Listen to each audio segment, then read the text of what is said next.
The Death of Ivan Ilyich by Leo Tolstoy. Chapter 1. In the great building of the law courts, during a break in the Melvinsky trial, the judges and the prosecutor had gathered in Ivan Yegorovitch Shebek's office, and the conversation turned to the famous Krasov case. Fyodor Vasilievich argued heatedly that it was outside their jurisdiction. Ivan Yegorovitch held his ground. Pyotr Ivanovitch had stayed out of the argument from the start, leafing through the newspaper that had just been brought in. "Gentlemen," he said, "Ivan Ilyich is dead." "No, really? Here, read it yourself," he said, handing Fyodor Vasilievich the paper. Fresh and still smelling of ink, framed in black, were the words, "Praskovia Fyodorovna Golovina, with deepest sorrow, informs family and friends that her beloved husband, Ivan Ilyich Golovin, member of the Court of Appeal, passed away on the 4th of February, 1882. The funeral will take place on Friday at 1 o'clock in the afternoon." Ivan Ilyich had been their colleague, and everyone liked him. He had been ill for several weeks, and the word was that his illness was incurable. His post was being held for him, but there was an understanding that if he died, Alexeyev might get his place, and Alexeyev's place would go to Vinnikov or maybe Stabel. So when the news came, the first thought of every man in that room was what this death might mean for transfers and promotions, his own or a friend's. "Now I'll probably get Stabel's place or Vinnikov's," thought Fyodor Vasilievich. "I was promised it long ago, and the promotion means an extra 800 rubles a year, plus office expenses. I should apply now to have my brother-in-law transferred from Kaluga," thought Pyotr Ivanovitch. "My wife will be very glad, and she won't be able to say any more that I never do anything for her family." "I had a feeling he wasn't going to get up again," Pyotr Ivanovitch said aloud. Sad. But what did he actually have? The doctors couldn't say, or rather they all said something different. Last time I saw him, I thought he'd recover. And I never went to see him after the holidays. I kept meaning to. Well, did he have money? His wife has a little something, I think. Nothing to speak of. We'll have to go out there. They live terribly far away. Far from you, you mean. From your place, everything is far away. See that? He can't forgive me for living across the river, said Pyotr Ivanovitch, smiling at Shebek. And they talked for a while about the distances in the city and went back into court.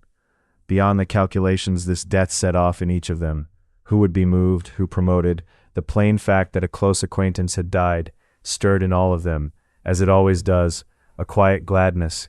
He died, not me. Imagine that, he's dead, each of them thought or felt, and I'm not. But Ivan Ilyich's closer acquaintances, his so-called friends, couldn't help thinking of something else too, that now they had some very tedious duties of propriety in front of them. They would have to attend the funeral service and pay the widow a visit of condolence. Closest of all had been Fyodor Vasilievich and Pyotr Ivanovitch. Pyotr Ivanovitch had studied law with Ivan Ilyich and felt he owed him a debt. Over dinner, Pyotr Ivanovitch told his wife the news of Ivan Ilyich's death and mentioned the chance of getting her brother transferred to their district. Then, skipping his usual rest, he put on his tailcoat and drove to Ivan Ilyich's. At the entrance stood a carriage and 2 cabs. Downstairs in the hallway, leaning against the wall by the coat rack, was a coffin lid covered in gold brocade with tassels and freshly polished braid. 2 ladies in black were taking off their furs. One of them he knew, Ivan Ilyich's sister. The other was a stranger. His colleague Schwartz was coming down the stairs. Catching sight of Pyotr Ivanovitch stepping in, he stopped and winked at him, as if to say, "Ivan Ilyich handled this badly. You and I would do it differently." Schwartz's face, with its English side whiskers, and his whole thin figure in a tailcoat carried, as always, an elegant solemnity. And that solemnity, which never quite matched Schwartz's playful character, had a special flavor here. So thought Pyotr Ivanovitch. Pyotr Ivanovitch let the ladies go ahead of him and slowly followed them up the stairs. Schwartz didn't come down, he waited at the top, and Pyotr Ivanovitch understood why. He wanted to arrange where they would play cards that evening. The ladies went on up to see the widow, while Schwartz, lips pressed firm and serious, eyes playful, twitched his eyebrows toward the room on the right, where the dead man lay. Pyotr Ivanovitch went in, as one always does, unsure of what exactly he was supposed to do in there. One thing he knew, crossing yourself in these situations never hurts. Whether you were also supposed to bow, he wasn't quite sure, so he took a middle path. He entered, began crossing himself, and gave a slight sort of bow. Meanwhile, as far as his hands and head allowed, he looked around the room. 2 young men, nephews apparently, one still a schoolboy, were crossing themselves on their way out. An old woman stood motionless. A lady with strangely raised eyebrows was whispering something to her. A church reader in a frock coat, brisk and resolute, was reading something aloud, in a tone that left no room for contradiction. Gerasim, the butler's young helper, passed lightly in front of Pyotr Ivanovitch, sprinkling something on the floor. Seeing that, Pyotr Ivanovitch at once became aware of the faint smell of a decomposing body. On his last visit to Ivan Ilyich, he had seen Gerasim in the study. He was serving as sick nurse, and Ivan Ilyich was especially fond of him. Pyotr Ivanovitch kept crossing himself and bowing slightly toward a point midway between the coffin, the reader, and the icons on the table in the corner. Then, when it seemed to him that the crossing had gone on a little too long, he stopped and began to look at the dead man. The dead man lay the way dead men always lie, heavily, in a dead man's way, his stiffened limbs sunk into the lining of the coffin, his head bowed forever on the pillow. Like every dead man, he showed his yellow, waxen forehead, bald patches at the sunken temples, and his jutting nose, which seemed to press down on the upper lip. He had changed a great deal, grown even thinner, since Pyotr Ivanovitch had last seen him, and yet, as with all the dead, his face was more handsome. Above all, more significant than it had been in life. The face said, "What needed to be done has been done, and done rightly." And there was something else in that expression, a reproach, or a reminder, to the living. The reminder struck Pyotr Ivanovitch as out of place, or at least as not applying to him. Something about it made him uneasy, and so he crossed himself once more, hastily, too hastily he felt, for propriety, turned, and walked to the door. Schwartz was waiting in the next room, feet planted wide, hands behind his back, toying with his top hat. One look at that playful, well-groomed, elegant figure was enough to refresh Pyotr Ivanovitch. He understood. Schwartz stood above all this and would not give in to gloom. His very look said it. The incident of Ivan Ilyich's funeral service could not possibly justify disrupting the order of the session. Nothing, that is, would stop him from cracking open a fresh deck of cards that very evening, while the footman set out 4 fresh candles. There was no reason at all to suppose this incident could keep them from a perfectly pleasant evening. He even said as much in a whisper as Pyotr Ivanovitch passed, proposing they meet for a game at Fyodor Vasilyevich's. But it was not Pyotr Ivanovitch's fate to play cards that night. Praskovya Fyodorovna, a short, plump woman who, despite every effort to the contrary, kept broadening from the shoulders down, dressed all in black, lace over her head, with the same strangely raised eyebrows as the lady standing across from the coffin, came out of her rooms with some other ladies, showed them through the door to the dead man's room, and said, "The service will begin shortly. Please go in." Schwartz gave a vague bow and stood still, neither accepting nor declining the invitation. Recognizing Pyotr Ivanovitch, Praskovya Fyodorovna sighed, came right up to him, took his hand and said, "I know you are a true friend to Ivan Ilyich," and looked at him, waiting for the response that would fit those words. Pyotr Ivanovitch knew that, just as back there one had to cross oneself, here one had to press her hand, sigh and say, "Believe me." So that is what he did, and having done it, he felt the desired result had been achieved. He was touched, and she was touched. "Come before it starts in there. I need to speak with you," said the widow. "Give me your arm."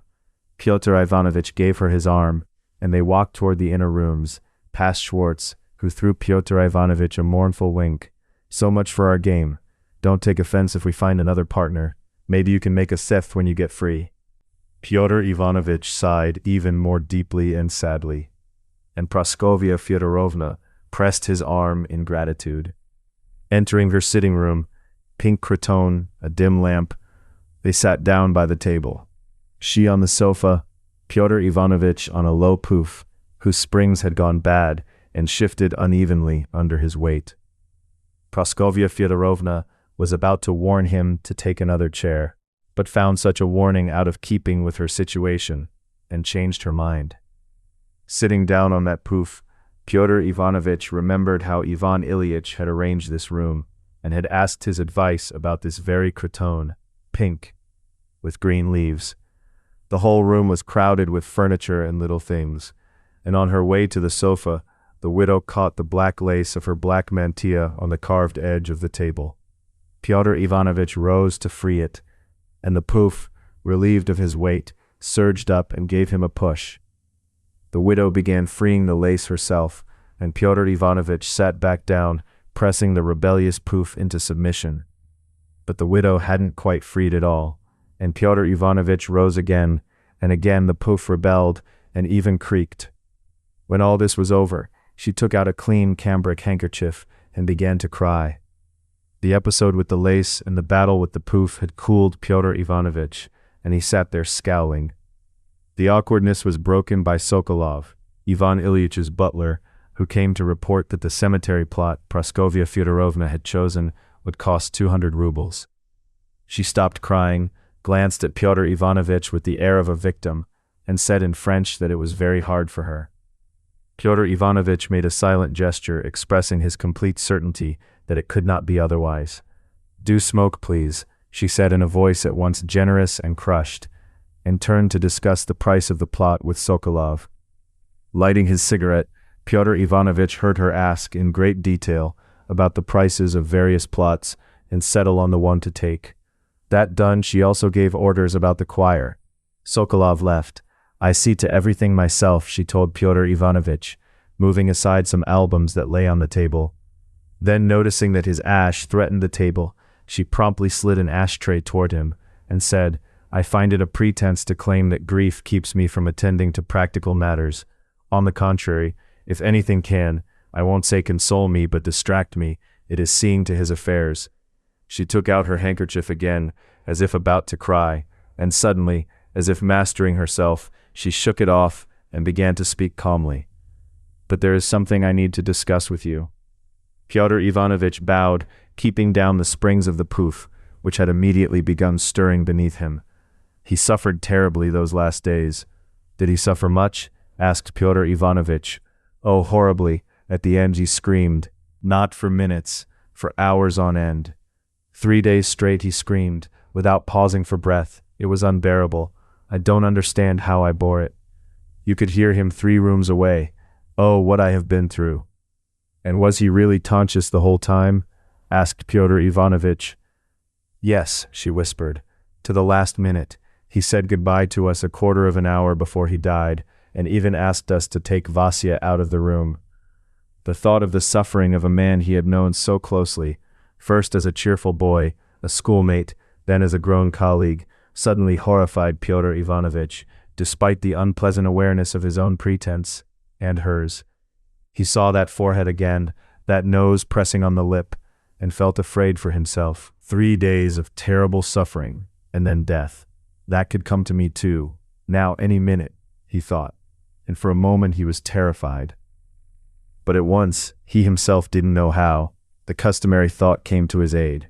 This had happened to Ivan Ilyich, not to him. This should not and could not happen to him.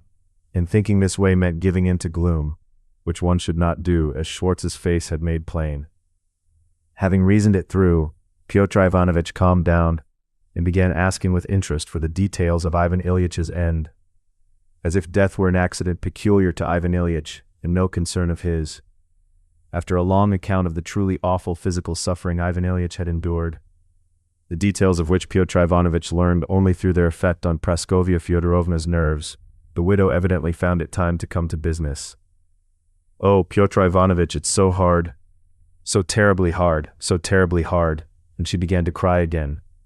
He sighed and waited for her to blow her nose. When she had, he said, "Believe me." And she started talking again, and came out with what was clearly her main business with him. It consisted of questions. How, on the occasion of her husband's death, could she get money from the government? She made it look as though she were asking Pyotr Ivanovitch's advice about her pension, but he saw that she already knew, down to the finest detail, things he didn't know himself, exactly how much could be drawn from the treasury for this death.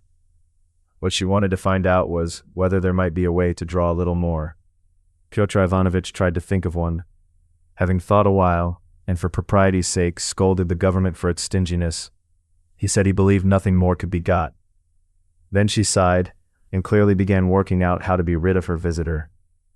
He understood, put out his cigarette, stood, pressed her hand, and went out into the hallway.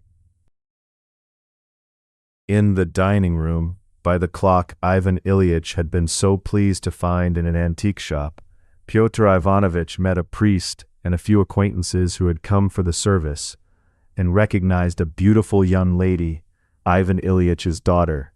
She was all in black. Her waist, very slender, looked more slender still. She had a gloomy, determined, almost angry air, and she bowed to Pyotr Ivanovitch as though he were somehow to blame.